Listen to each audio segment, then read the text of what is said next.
So this past weekend, I've seen Lincoln City with 27 other thousand Lincoln fans at Wembley Stadium win the Checkatrade Trophy.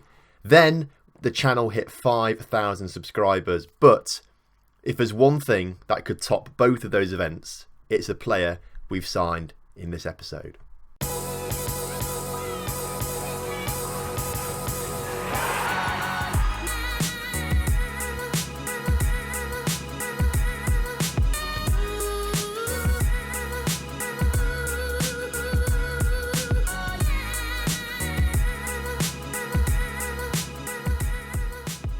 Hello and welcome back to the Lincoln Loco. Today we've got two games for you. West Brom and Tottenham, both in the Premier League, are in today's episode. And if you've looked at the title, you've realised what I said in the introduction. Maybe you've guessed who we've signed. And I suppose there's only one more clue I can give you before we reveal it.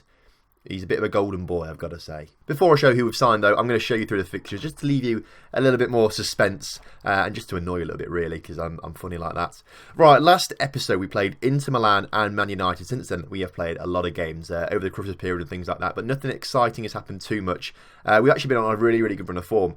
We beat Chelsea in the Carabao Cup quarter-finals in penalty shootouts. Cortina sent off after 31 minutes, but we came back and won on penalties, so that was all right. We then had three huge games in a row. Top of the table, Arsenal up first. We won 3-2 in that game. Hammer time with a hat-trick.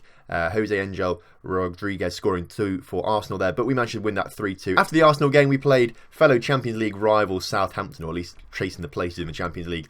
We won 3-1, Hammer time, and Jalapeno scoring the goals there, Anthony Martial scoring for Southampton, but we overcame them 3-1, and the final of those three big games in a row was against Man City, and unfortunately a late goal for them meant it was 2-2, but we had some really decent results there. 7 points from those 9 games. Before those games, if you asked me, would he take 7 from those 9? I would have said yes, so I can't complain too much. We followed it up with a 4-1 win over Stoke away from home. Some decent scorers on the board there, all getting different goals. Crystal Palace then came up next in the league. Wilfred Thomas scoring a brace there to make sure we saw them off in the league. Then we played Chelsea, a 3-3 draw there. Disappointing that, because we were really, really on top. I just want to see the shots. There we go. I don't have to cheat. 26 shots to 9. It was still 3-3. That was really annoying. Our defence just did not want to work that game, which was frustrating. MK Dons in the FA Cup, not an important one, but Wilfred Thomas with a hat-trick, Mark Hall with 1, Jimenez with 1, and Lukasic with 1 to make sure we win 6-0 over them. And then we played Crystal Palace in the Carabao Cup semi-final first leg, and they beat us 1-0. A repeat of, was it last season we got there? It wasn't last season. It was the season before that, I think. 25-26 season. We got to the semi-finals.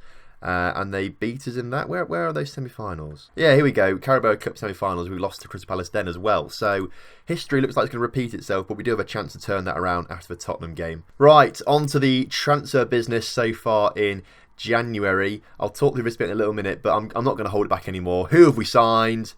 Bam.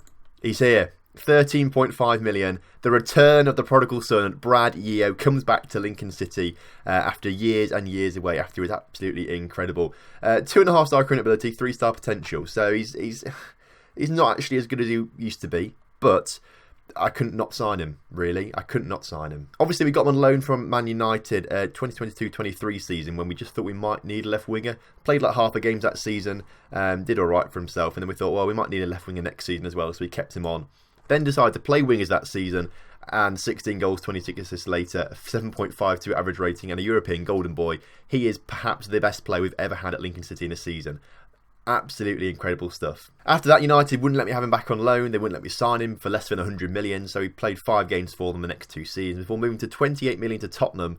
Made 27 appearances then, but nothing this season. Found himself on the transfer list, and we snapped him up for 13.5 million. An absolute steal, I think, for a player of his calibre. I adore him. Absolutely adore him. So welcome back, Brad. Hashtag welcome Yeo. Something like that. I don't know. We'll figure something out. But I'm delighted to welcome him back to the side. Who is he? Nicola Bardi's also gone as well for nearly 6 million. His contract's up at the end of the season, and he didn't want to sign a new one. And clubs tried to offer contracts to him for nothing. So we just offered him out for something, and then this team came in China, and they paid that much money for him. So that's fine by me. We didn't really use him too much. We've only got the one right back now, but I don't think we need to worry about that too much. Cortinas also, last episode, we can remember, wanted to leave the club. This club in China offered 35 million. We've said yes. If he goes, then this guy might come in if he gets his work permit.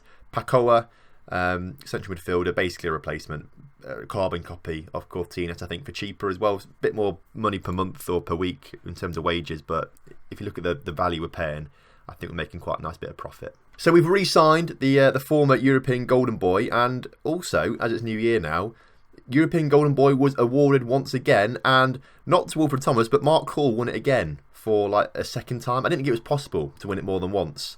But he's won European Golden Boy now twice in a row. Mark Hall there. 29 appearances, 19 goals, 4 assists that year. But the year before was a much better 34, 27 and 6. So a bit of a decline maybe for Mark Hall, but clearly still the best and the 21 player in the world apparently. So we'll take that, I suppose. We'll take that. Right, that's enough dilly-dallying for that. Let's get into today's game against West Brom. Sesa starts in goals, been pretty decent recently. That Belgian chap Benteke, Patino and Gomez start as a backline. Kaufman's out for 2-3 weeks with concussion, so he won't be starting this episode. Jalapeno and Mertens start in that middle, with Yeo making his, I guess, debut again, but not really a debut, but he starts today instead of Morala. Diaz and Lacasic also in that attacking midfield behind Hammer Time. Hopefully we see Yeo and Hammer Time combine like they used to and score a hatful of goals. Lacasic as well, actually, they used to be on the same team playing a lot together. Where is he? Thingamajiggy. Butcher's injured as well, so that's why Lacasic's playing. So almost like a reunited starting attacking three. I don't know. Right, what number do we give him?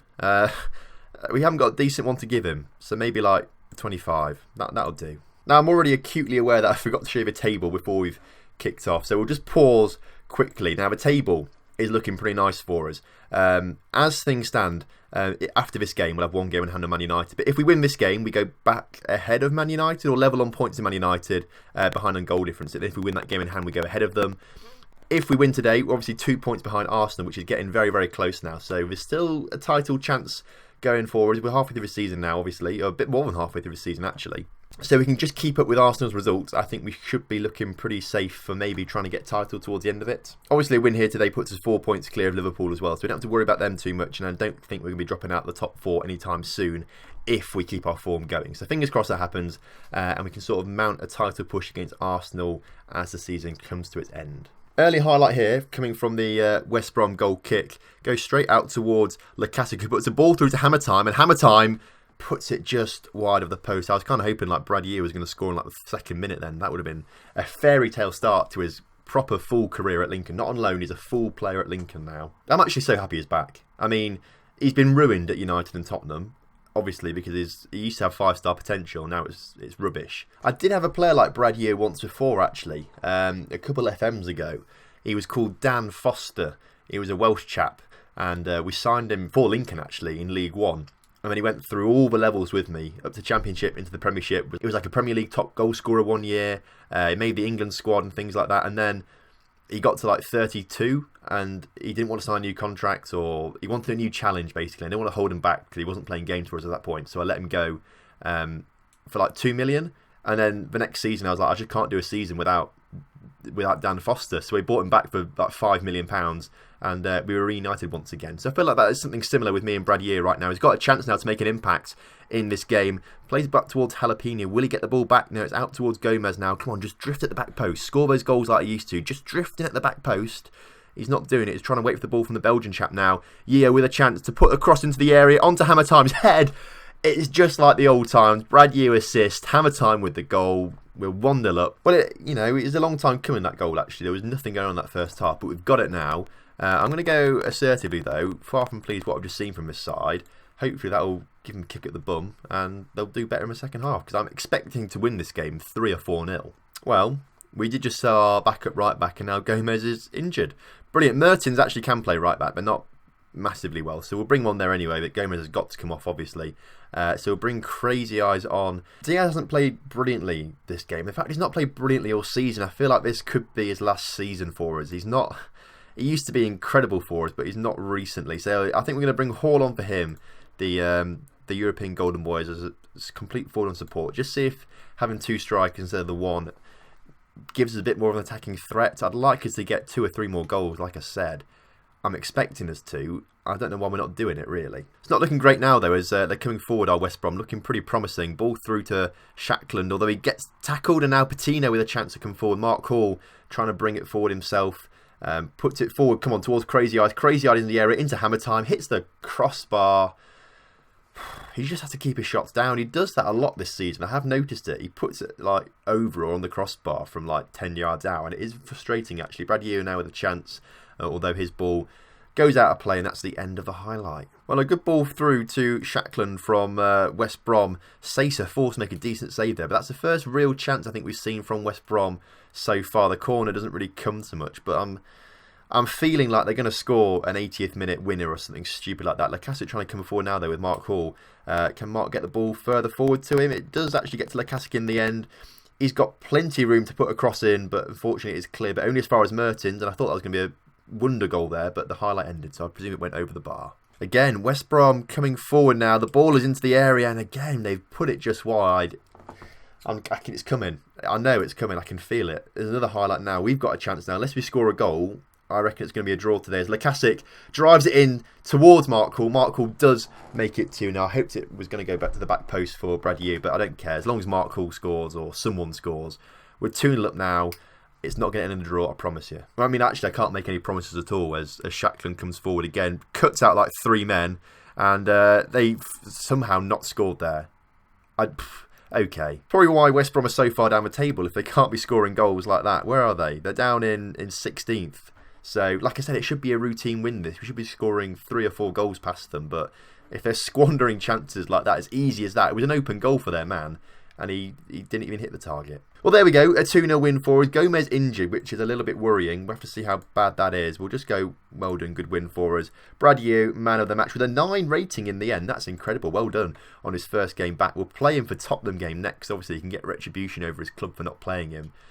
I'm so happy to have him back. I'm just so happy. This is not looking good for Gomez. Broken collarbone, 6 to 7 weeks with a specialist. So I feel like that's probably the best thing. Yeah, it says there, specialist would be the best option. So we'll send to a specialist. We've got to play Mertens there for the next 7 weeks, which is probably most of the rest of the season now. Well, actually, that's probably a lie. That probably takes us about April. So actually probably is most of the rest of the season, actually. There is Brad Yew, though.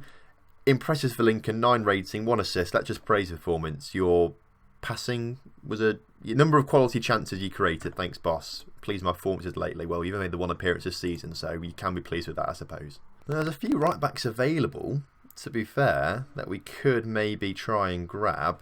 This guy, I know he's contracted towards... we can sign him, but only at the end of the season, which doesn't really help us out much, to be fair. But, actually, looking at this, 4-star current ability, he's better than Gomez. I mean, let's do it, shall we? Approach the sign. He wants a big salary and to strengthen the midfielders. Let's get rid of that big salary because we're already going to fail financial fair play. Okay, he wants a big salary. You can have the... Okay, right.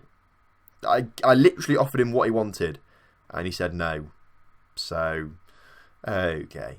Yeah, as I said, we're going to fail the financial fair play for yearly wage expenditure. I think it goes up by a certain amount each year.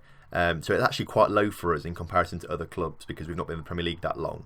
So we're only allowed to spend 96 million a year on wages, but we're currently spending 108 million. So, I mean, that's a slight issue, but to get it underneath that, we'll have to sell or get at least like Hammer Time and Mertens or Hammer Time and Morala off the wage bill, which isn't going to happen. So I think we only get a fine, but if it does say something about here about getting a 5-point deduction if we stay in the same division. So that's slightly worrying for next season. I hope that doesn't happen.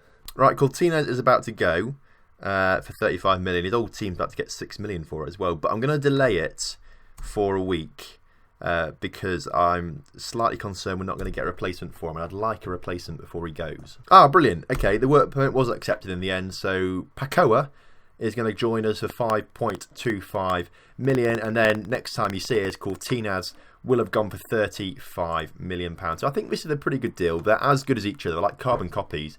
Although this Pakoa guy is slightly more suited to being back up to Jordi Mertens. So this guy can actually come straight into that Carrillo position in the next game, which should be pretty nice. Can play anything. In fact, plays a lot of... He's brilliant. Look at him. That is sick. I love that. Had a good few seasons, actually, with VDG in Brazil. So, I mean, 12 goals from midfield in the last 3 seasons. Jeez, what? Okay, we need to get him in the side now. Real Madrid now bidding for Benteke, which, of course, we're going to reject, saying the club didn't feel the offer is good enough. Benteke had bids from PSG earlier, and so did Patino, but then actually I've just seen PSG bought a player from Real Madrid, which is why now Real Madrid are trying to sign our defenders that we didn't let go to PSG. So it's a bit of a cycle, but they're not going to go unless we're offered a ridiculous amount of money or Benteke's 79 million release fee clause is met, wherever it was. And in another twist of turns, Shaylon now wants to leave the club. If I'm being honest, he can go. I'm not bothered about him. He's not really played too much. I'm just going to let you go. We'll arrange a transfer for him. We'll offer him out to clubs. What's he worth? 23.5 million. Brilliant. Right, okay. Offered to clubs for 23.5 million. That'll be absolutely... Let's actually take it to 25 first of all. See what comes and see if anyone wants him for that. The Mertens has got to come back as a right back today, which means the new chap Pakoa is going to come in right there in that Carrillo position. Hopefully he can do well. Why he's unregistered apparently. Ooh, okay. Basically the same as last game, but Mertens goes into right back and the new guy Pakoa comes into the middle. Oh, he wants to be number 6, but Cortinez is number 6. Can we just? If only we'd sold Cortinez and not delayed it, then he could have been number 6. That would have been brilliant. Number 16 we'll have to do for now, I'm afraid. Right, kickoff is upon us here today, away at Tottenham. So I think this transfer window then has been pretty productive, actually. We've brought in Bradier and we've brought in Pakoa, and we've got rid of Bardi and Cortinez and maybe Shaylon as well later on. So I think overall that's pretty decent, to be fair. Again, we may bring someone else in that attacking midfield position if they're available for the right price, but we may have to wait until next season so we can afford their wages, because I think that's a little bit of an issue at the moment. First highlight of the game then, and Tottenham looking like they're trying to come forward now through Holgerson to Dele Alli. Benteke there makes a decent interception. Now Hammer Time can come forward, who's not been as prolific as he usually is this season. He's really not scored that many goals, but Bradier goes and scores his first goal in a permanent Lincoln City shirt this time. He scores against his old club. Hammer Time gets the assist. I mean, Morala is going to be sitting on the bench thinking, I'm never going to get a game ever again in my life at Lincoln. And to be honest, I might sell him. I'm genuinely tempted right now to sell him. He's been miserable all season because we didn't sell him to Arsenal last summer or in the summer. And he's not been too bad actually this transfer window, but he still is a little bit miserable. He still wants to leave the club. But if Bradier keeps getting goals and assists every single game, I've got to keep playing him. Another chance for us now to come through Bradier. He puts the ball forward to Diaz, but unfortunately a defender gets in the way then. It's play back to Podder, who clears it up towards Harry Kane, but Harry Kane can't win the ball, although it does go back into Tottenham's hands with Moise Kean coming forward now. Kane wins the ball through to Dele Alli, who gets past his men, but Giuseppe Sesa, who's been a really solid goalkeeper this season for us, keeps us in the game. I'm excited to see what Pakoa can do actually. I mean, if he got 12 goals as a central midfielder for the past 3 seasons in Brazil, I know the gulfing difference between Brazilian leagues and the Premier League is completely different, but I'd imagine I'd back him to get like 5 goals or something like that. Right, Diaz has bruised his foot, looks a bit injured, so we'll bring Mark Hall on for him in that attacking midfield position just instead as a precaution. Hall on the ball back to Jalapeno, out to Pakoa through to Hammer Time, out towards Bradier, who loses possession. Not the best from him actually, I've got to say. I expected slightly better control in close quarters from him. Now Kane with a chance to put a cross in, and Holgerson makes it 1-1, and that's led from a Bradier mistake. So I can't be cross with him, please. He's the golden boy. I can't be cross with him. Who do we have a game in hand on, actually? Everyone must have played 24. Swansea. They're the team we have a game in hand on, apparently. They were meant to play them today, actually, I think, or in this episode, but then it got moved or something like that. As a Tottenham attack breaks down, and we've got a chance to counter-attack now through Hammer Time. Plays it forward to Brad Yeo, comes outside. Okay, Brad. Okay. He's just getting a little bit ahead of himself. Just slightly ahead of himself. At the moment, he'll calm down. It'll be fine. He'll get an assist and Hammer Time will score or something like that later on. Lots of highlights in the second half actually. Pakoa now passes the ball off towards Lukaku, who puts it in towards Mark Hall. Pakoa now to score. Unfortunately not. Right, I think changes are needed. Hammer Time move over. Mark Hall can make another striker there on a complete forward on support. We may bring Wilfred Thomas on in a few moments time as well. I want to make Pakoa a box-to-box midfielder as well. I think that might suit him a little bit more. I think we bring Crazy Eyes on for Jalapeno in that deep line playmaker position. We'll make that change for now. We may bring Wilfred Thomas on in 5 minutes time or so. will just decide what happens. But we'll see how these players sort of mingle in these next 5 minutes or so. Right, a chance for us now as Hammer Time comes forward, tries to slot it through to Brad Yew, but it doesn't quite work out. Haul out to Pakoa now. Pakoa into Lacazette. Lacazette can get a ball to Brad Yew, who scores his second of the game, assisted by Lacazette. We're 2-1 up against Tottenham now. Puts us back into third, level on points with United. But as I say, if we win our game in hand, we go level on points with Arsenal at the top of the table, which is fantastic. But Moise Keane could ruin it for us now. Sasa with an incredible save. Come on, boys. Another chance for us now, actually, is Pakoa has been put forward. And again, shot saved. I mean, I can see why he scored 12 goals every season in Brazilian leagues now, because he gets himself forward to score goals. I'm enjoying seeing the way he plays. It's really decent, actually. All right, the clock is starting to tick down now. We've got to switch on defensively. And that wasn't really a great ball from Yew. I can understand why he's only 2.5-star current ability. He's had some decent balls. He scored 2 goals, obviously, but Stacey with an incredible save again.